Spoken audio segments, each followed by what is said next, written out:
प्रतिदिन इतनी गर्मी 10 करोड़ मील दूर है पृथ्वी से। हिरोशिमा में जो घटना घटी उसका प्रभाव 10 मील से ज्यादा दूर नहीं पड़ सकता। 10 करोड़ मील दूर सूरज है।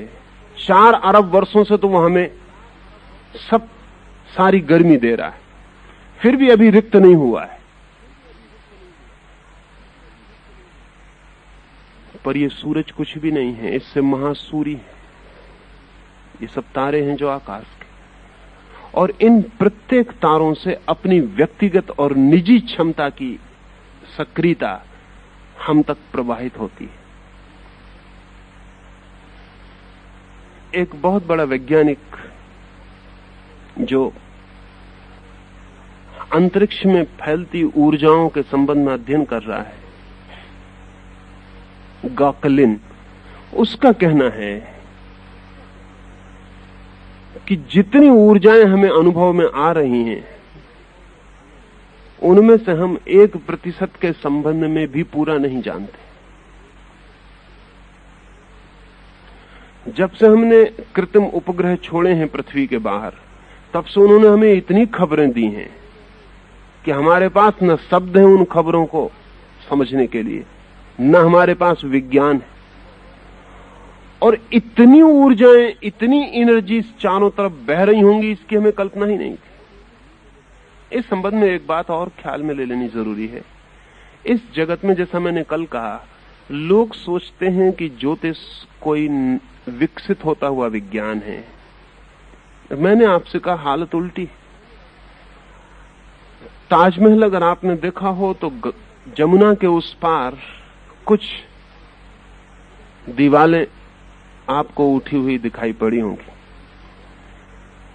कहानी यह है कि शाहजहां ने मुमताज के लिए तो ताजमहल बनवाया, और अपने लिए जैसा संगमरमर का ताजमहल है, ऐसी अपनी कब्र के लिए संग मूसा का, काले पत्थर का महल वो जमुना के उस पार बना रहा है। लेकिन वो पूरा नहीं हो पाया। ऐसी कथा सदा से प्रचलित थी, लेकिन अभी ऐतिहासिकों ने खोज की है तो पता चला कि वो जो उस तरफ दीवारें उठी खड़ी हैं, वो किसी बनने वाले महल की दीवारें नहीं है, वो किसी बहुत बड़े महल की जो गिर चुका खंडहर है। पर उठती दीवारें और खंडहर एक से मालूम पड़ सकते हैं। एक नए मकान की दीवार उठ रही है, अधूरी है, अभी मकान बना नहीं। हजारों साल बाद तय करना मुश्किल हो जाएगा कि नए मकान की बनती दीवार है या किसी बने बनाए मकान की जो गिर चुका उसकी बची खुची अवशेष खंडहर है। पिछले 300, 400, 500 सालों से यही समझा जाता था कि वो जो दूसरी तरफ महल खड़ा हुआ है, वो शाहजहां बनवा रहा था, वो पूरा नहीं हो पाया। लेकिन अभी जो खोजबीन हुई है उससे पता चलता है कि वो महल पूरा था। और न केवल ये पता चलता है कि वो महल पूरा था, बल्कि ये भी पता चलता है कि ताजमहल शाहजहां ने खुद कभी नहीं बनवाया। वो भी हिंदुओं का बहुत पुराना महल है, जिसको सिर्फ कन्वर्ट किया, जिसको सिर्फ थोड़ा सा फर्क किया। क्योंकि और कई दफे इतनी हैरानी होती है कि जिन बातों को हम सुनने के आदी हो जाते हैं, फिर उनसे भिन्न बात को हम सोचते भी नहीं। ताजमहल जैसी एक भी कब्र दुनिया में किसी ने नहीं बनाई। कब्र ऐसी बनाई ही नहीं जाती।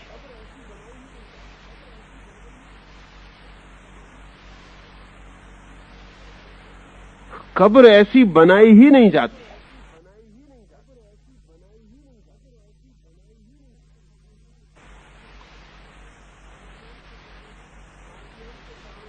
ताजमहल के चारों तरफ सिपाहियों के खड़े होने के स्थान है, बंदूकें और तोपें लगाने के स्थान है। कब्रों की बंदूकें और तोपें लगा के कोई रक्षा नहीं करनी पड़ती।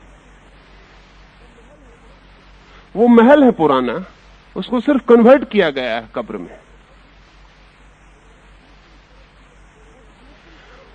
वो दूसरी तरफ भी एक पुराना महल है जो गिर गया, जिसके खंडहर शेष रह गए। ज्योतिष भी खंडहर की तरह है। वो बहुत बड़ा महल था, पूरा विज्ञान था जो ढह गया। कोई नई चीज नहीं है, कोई नया उठता हुआ मकान नहीं है, लेकिन जो दीवारें रह गई हैं उनसे कुछ पता नहीं चलता कि कितना बड़ा महल उसकी जगह रहा होगा। बहुत बार सत्य मिलते हैं और खो जाते हैं।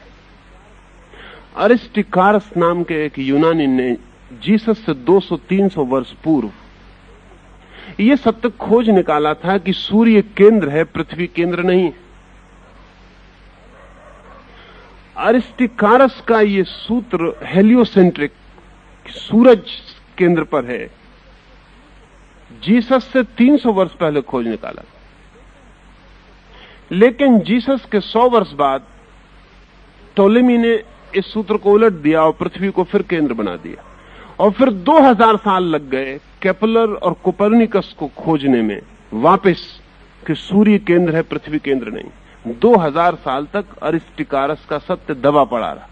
2000 साल बाद जब कोपर्निकस ने फिर से कहा, तब अरिस्टिकारस की किताबें खोजी। लोगों ने कहा तो हैरानी की बात है, अमेरिका कोलंबस ने खोजा ऐसा पश्चिम के लोग कहते हैं। एक बहुत प्रसिद्ध मजाक प्रचलित है, ऑस्कर वाइल्ड अमेरिका गया हुआ है। उसकी मान्यता थी कि अमेरिका और भी बहुत पहले खोजा जा चुका, और ये सच है। ये सच्चाई है कि अमेरिका बहुत दफे खोजा जा चुका और पुनः पुनः खो गया, उससे संबंध सूत्र टूट गए।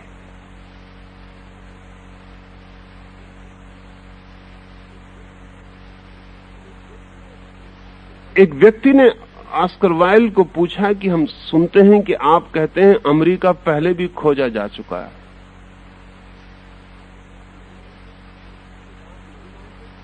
तो क्या आप नहीं मानते कि कोलंबस ने पहली खोज की? और अगर कोलंबस ने पहली खोज नहीं की तो अमेरिका बार बार क्यों खो गया? तो ऑस्कर वाइल्ड ने मजाक में कहा कि कोलंबस ने पुनः खोज की है। He rediscovered America. It was discovered so many times but every time hushed up. हर बार दबा के इसको चुप रखना पड़ा क्योंकि उपद्रव, इसको बार बार हस्ड अप। महाभारत अमेरिका की चर्चा करता है। अर्जुन की एक पत्नी मैक्सिको की लड़की है। मैक्सिको में जो मंदिर हैं वो हिंदू मंदिर हैं, जिन पर गणेश की मूर्ति तक खुदी हुई है। बहुत बार सत्य खोज लिए जाते, खो जाते। बहुत बार हमें सत्य पकड़ में आ जाता है, फिर खो जाते। ज्योतिष उन बड़े से बड़े सत्यों में से एक है जो पूरा का पूरा ख्याल में आ चुका और खो गया। उसे फिर से ख्याल में लाने के लिए बड़ी कठिनाई है। इसलिए मैं बहुत सी दिशाओं से आपसे बात कर रहा हूं, क्योंकि ज्योतिष पे सीधी बात करने का अर्थ होता है कि वो जो सड़क पर ज्योतिषी बैठा है, शायद मैं उसके संबंध में कुछ कह रहा हूं, जिसको आप 4 आने देके और अपना भविष्य फल निकलवा आते हैं। शायद उसके संबंध में या उसके समर्थन में कुछ कह रहा हूं। नहीं, ज्योतिष के नाम पर 100 में से 99 धोखाधड़ी है।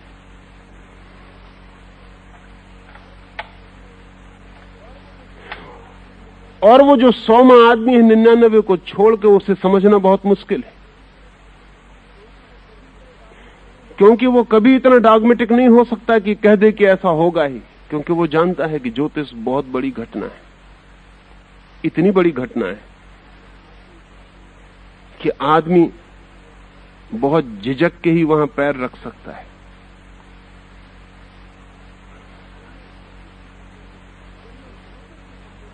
जब मैं ज्योतिष के संबंध में कुछ कह रहा हूं तो मेरा प्रयोजन है कि मैं उस पूरे विज्ञान को आपको बहुत तरफ से उसके दर्शन करा दूं, उस महल के,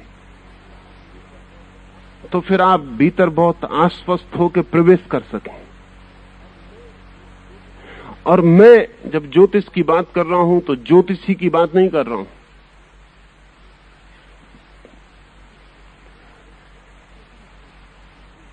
उतनी छोटी बात नहीं है, पर आदमी की उत्सुकता उसी में है कि उसे पता चल जाए कि वो उसकी लड़की की शादी इस साल होगी कि नहीं होगी। इस संबंध में ये भी आपको कह दूं कि ज्योतिष के 3 हिस्से हैं।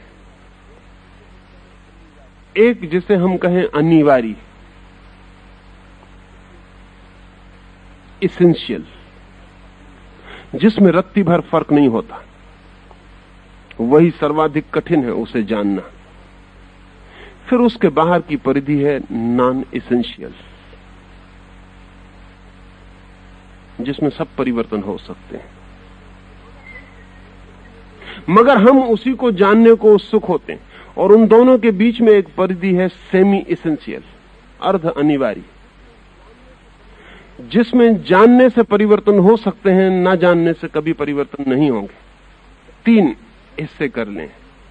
इसेंशियल, जो बिल्कुल गहरा है, अनिवार्य, जिसमें कोई अंतर नहीं हो सकता। उसे जानने के बाद उसके साथ सहयोग करने के सिवाय कोई उपाय नहीं। धर्मों ने इस अनिवार्य तत्व की खोज के लिए ही ज्योतिष की इजाद की, उस तरफ गए। उसके बाद दूसरा हिस्सा है सेमी इसेंशियल, अर्ध अनिवार्य। अगर जान लेंगे तो बदल सकते हैं, अगर नहीं जानेंगे तो नहीं बदल पाएंगे। अज्ञान रहेगा तो जो होना है वही होगा, ज्ञान होगा तो अल्टरनेटिव्स हैं, विकल्प हैं, बदलाहट हो सकती है। और तीसरा सबसे ऊपर का सरफेस, वो है नॉन एसेंशियल। उसमें कुछ भी जरूरी नहीं, सब संयोगिक। लेकिन हम जिस ज्योतिषी की बात समझते हैं वो नॉन एसेंशियल का ही मामला है। एक आदमी कहता मेरी नौकरी लग जाएगी या नहीं लग जाएगी। चांतारों के प्रभाव से आपकी नौकरी के लगने न लगने का कोई भी गहरा संबंध नहीं। एक आदमी पूछता है मेरी शादी हो जाएगी नहीं हो जाएगी। शादी के बिना भी समाज हो सकता है। एक आदमी पूछता है कि मैं गरीब रहूंगा कि अमीर रहूंगा। एक समाज कम्युनिस्ट हो सकता है, कोई गरीब और अमीर नहीं होगा। नॉन एसेंशियल हिस्से हैं जो हम पूछते हैं। एक आदमी पूछता है कि 80 साल में मैं सड़क पर से गुजर रहा था और एक संतरे के छिलके पे पैर पड़ के गिर पड़ा, तो मेरे चांद तारों का इसमें कोई हाथ है या नहीं। अब कोई चांद तारे से तय नहीं किया जा सकता कि फला फला नाम के संतरे से और फला फला सड़क पर आपका पैर फिसले। इन निपट गंवारी। लेकिन हमारी उत्सुकता इसमें है कि आज हम निकलेंगे सड़क पर से तो कोई छिलके पे पैर पड़ के खिसल तो नहीं जाएगा। ये नॉन एसेंशियल है। ये हजारों कारणों पर निर्भर है, लेकिन इसके होने की कोई अनिवार्यता नहीं। इसका बीइंग से, आत्मा से कोई संबंध नहीं है। एक घटनाओं की सतह है। ज्योतिष से इसका कोई लेना देना नहीं है। और चूंकि ज्योतिषी इसी तरह की बातचीत में लगे रहते हैं, इसलिए ज्योतिष का भवन गिर गया। ज्योतिष के भवन के गिर जाने का कारण यह हुआ कि ये बातें बेवकूफी की हैं। कोई भी बुद्धिमान आदमी इस बात को मानने को राजी नहीं हो सकता कि मैं जिस दिन पैदा हुआ उस दिन लिखा था कि मरीन ड्राइव पर फला फला दिन में एक छिलके पे मेरा पैर पड़ जाएगा और मैं खिसल जाऊंगा। ना तो मेरे खिसलने का चांद तारों से कोई प्रयोजन है, ना उस छिलके का कोई प्रयोजन। इन बातों से संबंधित होने के कारण ज्योतिष बदनाम हुआ। और हम सबकी उत्सुकता यही है कि ऐसा पता चल जाए। इससे कोई संबंध नहीं। सेमी इसेंशियल कुछ बातें हैं, जैसे जन्म, मृत्यु, सेमी इसेंशियल। अगर आप इसके बाबत पूरा जान लें तो इसमें फर्क हो सकता है, और न जाने तो फर्क नहीं होगा। चिकित्सा की हमारी जानकारी बढ़ जाएगी तो हम आदमी की उम्र को लंबा कर लेंगे, कर रहे। अगर हमारी एटम बम की खोजबीन और बढ़ती चलेगी तो हम लाखों लोगों को एक साथ मार डालेंगे, मारा है। ये सेमी इसेंशियल, अर्ध अनिवार्य जगत है, जहां कुछ चीजें हो सकती हैं, नहीं भी हो सकती हैं। अगर जान लेंगे तो अच्छा है, क्योंकि विकल्प चुने जा सकते हैं। इसके बाद इसेंशियल का, अनिवार्य का जगत है, वहां कोई बदलाहट नहीं होती। लेकिन हमारी उत्सुकता पहले तो नॉन एसेंशियल में रहती है, कभी शायद किसी की सेमी एसेंशियल तक जाती है। वो जो एसेंशियल है, अनिवार्य है, अपरिहार्य है, जिसमें कोई फर्क होता ही नहीं, उस केंद्र तक हमारी पकड़ नहीं जाती, ना हमारी इच्छा जाती। महावीर एक गांव के पास से गुजर रहे हैं, और महावीर का एक शिष्य गौशालक उनके साथ है, जो बाद में उनका विरोधी हो गया। एक पौधे के पास से दोनों गुजरते हैं। गौशालक महावीर से कहता है कि सुनिए, ये पौधा लगा हुआ है, क्या सोचते हैं आप, ये फूल तक पहुंचेगा या नहीं पहुंचेगा? इसमें फूल लगेंगे नहीं लगेंगे, ये पौधा बचेगा नहीं बचेगा, इसका भविष्य है या नहीं?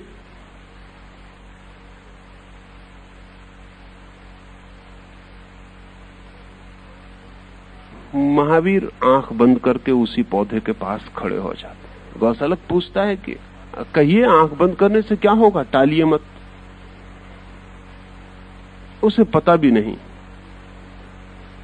कि महावीर आंख बंद करके क्यों खड़े हो गए। वो इसेंशियल की खोज कर रहे हैं। इस पौधे के बीइंग में उतरना जरूरी है, इस पौधे की आत्मा में उतरना जरूरी है। बिना इसके नहीं कहा जा सकता कि क्या होगा।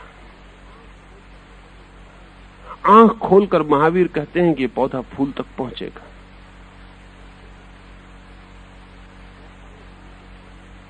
गौशालक उनके सामने ही पौधे को उखाड़ के फेंक देता है और खिलखिला के हंसता है, क्योंकि इससे ज्यादा और अतर्क प्रमाण क्या होगा। महावीर के लिए कुछ कहने की अब और जरूरत क्या है। उसने पौधे को उखाड़ के फेंक दिया, उसने कहा कि देख ले। वो हंसता है, महावीर मुस्कुराते हैं और दोनों अपने रास्ते चले आते हैं। 7 दिन बाद वे वापस उसी रास्ते पर लौट रहे हैं। जैसे ही महावीर और वे दोनों अपने आश्रम में पहुंचे जहां उन्हें ठहर जाना है, बड़ी भयंकर वर्षा हुई।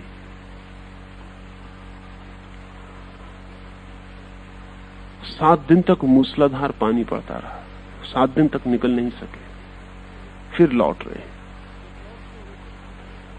जब लौटते हैं तो ठीक उस जगह आके महावीर खड़े हो गए जहां वो 7 दिन पहले आंख बंद करके खड़े थे। देखा कि वो पौधा खड़ा है। जोर से वर्षा हुई, उसकी जड़ें वापस गीली जमीन को पकड़ गईं, वो पौधा खड़ा हो गया। महावीर फिर आंख बंद करके उसके पास खड़े हो गए। गौशालक बहुत परेशान हुआ, इस पौधे को फेंक गए थे।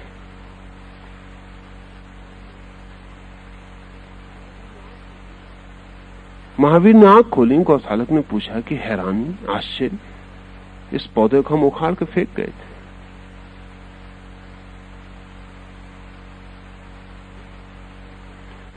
तो फिर खड़ा हो गया है। महावीर ने कहा ये फूल तक पहुंचेगा।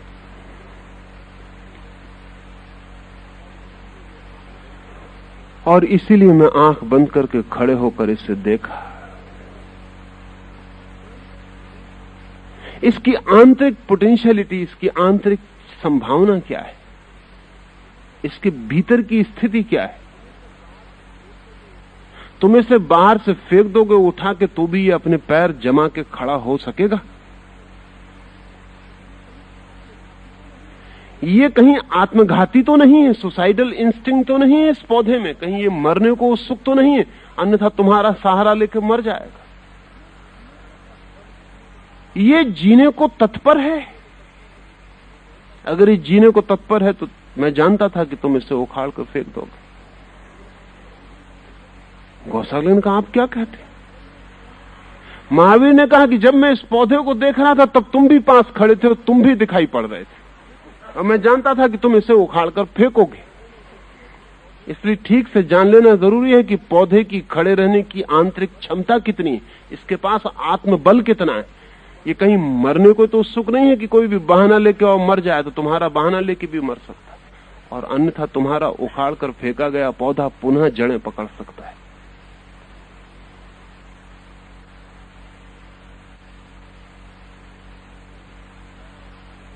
गौशालक की दोबारा उस पौधे को उखाड़ के फेंकने की हिम्मत न पड़ी, डरा। पिछली बार गौशालक हंसता हुआ गया था, इस बार महावीर हंसते हुए आगे बढ़े। गौशालक रास्ते में पूछने लगा, आप हंसते क्यों? महावीर ने कहा कि मैं सोचता था कि देखें तुम्हारी सामर्थ्य कितनी है, अब तुम दोबारा इसे उखाड़ कर फेंकते हो या नहीं।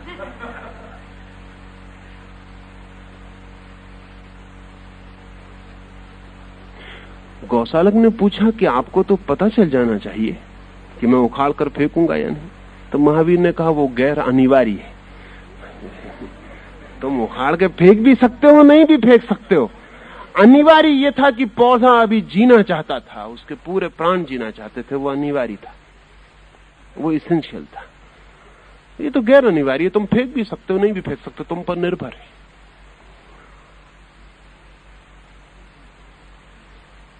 लेकिन तुम पौधे से कमजोर सिद्ध हुए हो, हार गए हो।